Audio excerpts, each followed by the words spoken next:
for connection in a private sub so that we can easily call the connection. This is the server name of our SQL Server 2005 and the name of the database.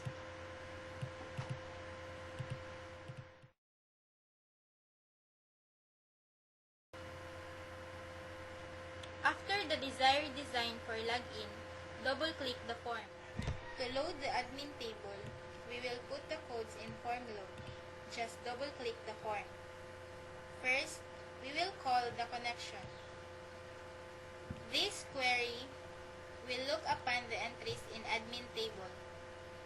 This function will determine the entries in the table. We made a table named admin with fields of username and password.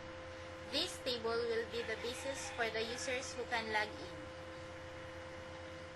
Here is the login codes. SQL row will determine the rows or entries in admin table.